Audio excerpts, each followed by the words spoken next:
आदिवासी समाजातील कुटुंबाची जागा गावगुंडांनी बळकावली। गोरगरीब कुटुंबाचं आमरण उपोषण। पंचायत समिती अधिकाऱ्यांकडे मदतीसाठी अर्ज निवेदन दाखल।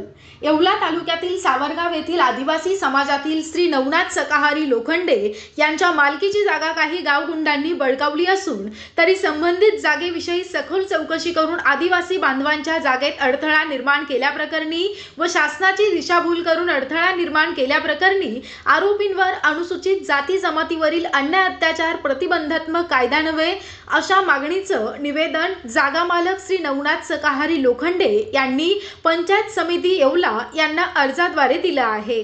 मालकीची जागा गावगुंडांनी बळकावली असल्यानं नवनाथ लोखंडे त्यांची पत्नी मुलं आमरण उपोषणास बसलेले आहेत। तरी सदर येवला तालुक्याचे अधिकारी आदिवासी समाजाला न्याय देतील का आणि सदर गावगुंडांना राजकीय पाठिंबा तर नाही ना असा आवाज सामान्य जनतेतून वर येतोय।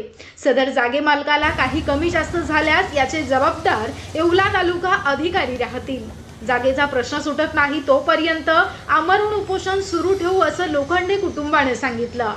आज नवनाथ लोखंडे यांचा आमरण उपोषणाचा दुसरा दिवस आहे। तर आज दुसरा दिवस असतानाही दुपार झाली, अजूनपर्यंत कोणताही पदाधिकारी यांना येऊन भेटलेला नाही। आणि आता वैद्यकीय अधिकारी आले होते तर त्यांनी त्यांच्या तब्येतीची तपासणी केली तर त्यांनी असं सांगितलं का त्यांची शुगर ही कमी झालेली आहे। त्यामुळं जर आज संध्याकाळपर्यंत कोणी आलं नाही तर उद्या आम्ही रस्ता रोको असं आंदोलन करणार आहे।